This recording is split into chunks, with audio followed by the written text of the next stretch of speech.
Welcome back to the Blissful Badger. Recently, I picked up the Kill Team Beginner set and built the 5 Space Marine Angels of Death because I had a challenge going with another YouTuber, Hobby with Ollie. He has a basic paint scheme in mind for his own unique chapter.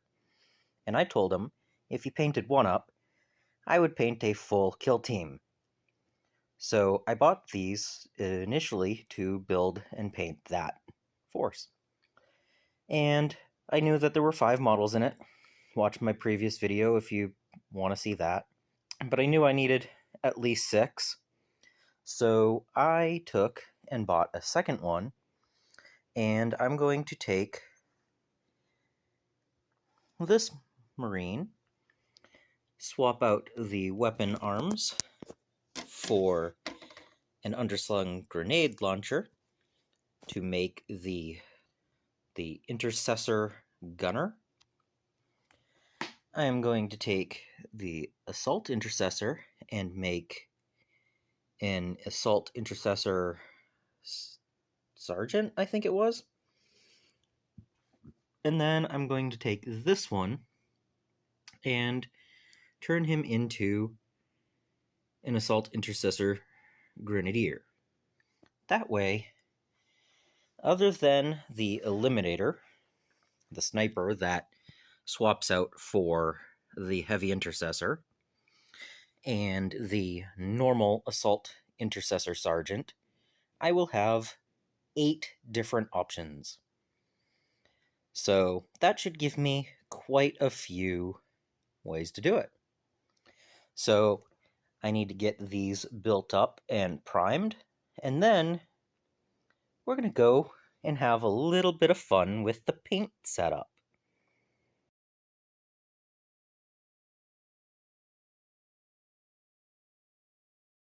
Alright, so the models are built and primed, and I have an idea for the color scheme. So if I'm going hiking with these, and I'm going to be painting them out and away from the house, I should probably build a portable painting setup. So, I enjoy using the top of containers as my wet palette. So, there's a container that has a decent volume and a sponge that'll easily fit within and expand. I'm only going out for one day, so I only need one piece of parchment paper. I'm going to be doing a lot of detail work, so a pack of brushes is always good. Everything is going into a gallon-sized storage bag because there is no way I'm going to be transporting loose paints and stuff inside of my backpack. So everything always gets at least one coat of security, and everything's going inside of that as well. So I'm going to need a couple more Ziploc bags for organization and keeping things clean. I know I'm going to need some paper towel, so this should be enough for a single day. I'm going to be sponging some details. So a piece of sponge. This was a foam brush that I broke the wooden part off because I don't need it. I can rip these off and dab things in detail. And then I'm going to keep it nice and simple for colors. They're going to be primarily black, so I just need edge highlighting. So I'm going to edge highlight up dark jade and then white blue for anything that I'm going to need. To clean up anything, I have black. Being that the Obsidian Otters have red bellies, red tummies, because they bash their enemies against the rocks, they need Mephiston Red. And then I have Eshin Gray for metallics, and Kislev Flesh for anything I need in that pinkish hue. Any other colors I might need while I'm out there, I can mix, and we'll see how this painting situation goes. So let me pack up my little carrying case, and we'll take a quick look at it. Alright, everything is packed up. I have everything I'm going to need, at least I hope so.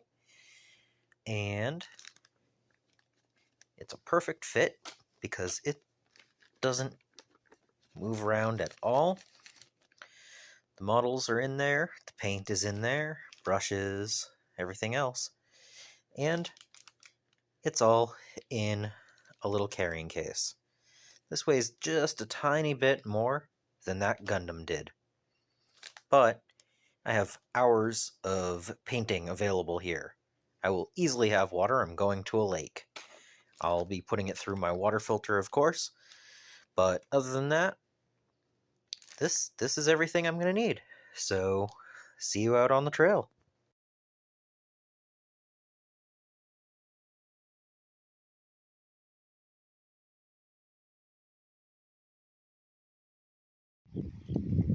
So, being outside and having some direct sunlight, the paint on the wet palette definitely dries out and you have to refill it. So, there is that.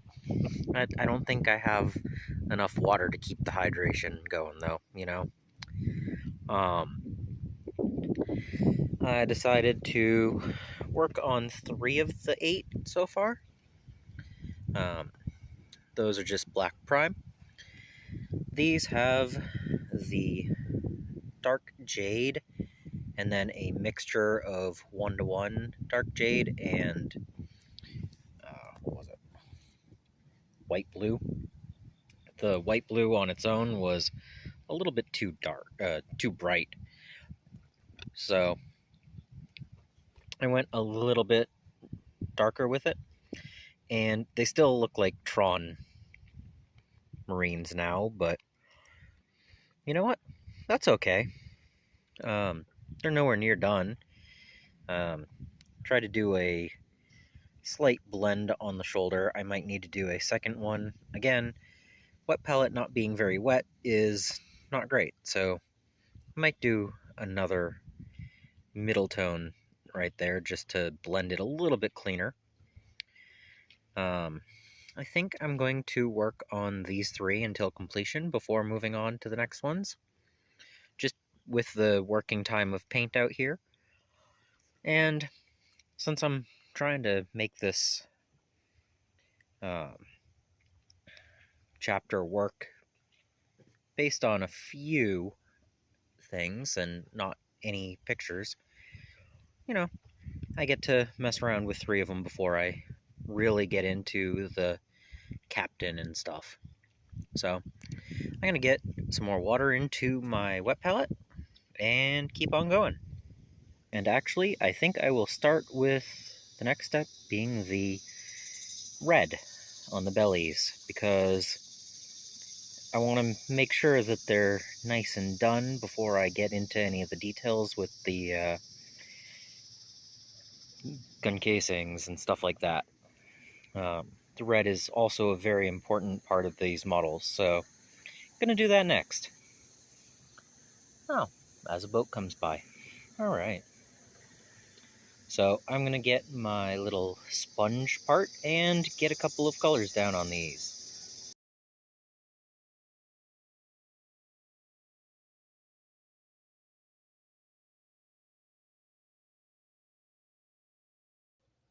And there are the Obsidian Otters. So I didn't get as many shots out while I was camping. I was enjoying my time out there and fighting that sunlight. I didn't do a lot of videos while I was out there, but I did manage to take some pictures. Overall, I really like how they came out, and I did have to paint a couple of them once I got home. It was a lot easier without having to fight the sun and the heat. And then I also did do the basing after I got home. I originally tried to Eshin Gray on the gun casings, but it really looks better with the brass being brass. So, small details like that can really make the model pop. And I did some freehand on the shells. Um, Not the greatest yet, but you can tell that it's a shell, and it's got 9 segments so that it represents the fact that it's from the Ninth Legion. Uh, but overall, this was a great, fun paint challenge and excursion. And I might not suggest going out and painting in the wild, but if you ever had the inclination to do so, it's worth trying out. Um, doesn't take that much to make a little kit, and it's not too heavy, and it's an experience. I am loving these Obsidian Otters, and Hobby with Ollie also likes them. So that's always a good thing, too, right? So, other than putting magnets under the bases, which I still have to do, there's not really much left I have to do with these models except for maybe playing a game. I need to get everything together and actually play a game of Kill Team, especially with spending the last couple of months working on kill teams. I hope this was an interesting video, and I'll catch you in the next one.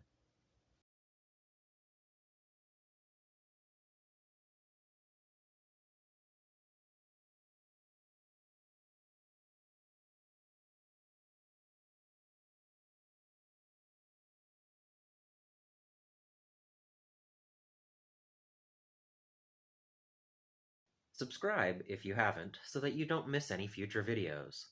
I also want to thank my patrons and supporters for making these videos possible. And until next time, I hope you find your bit of bliss.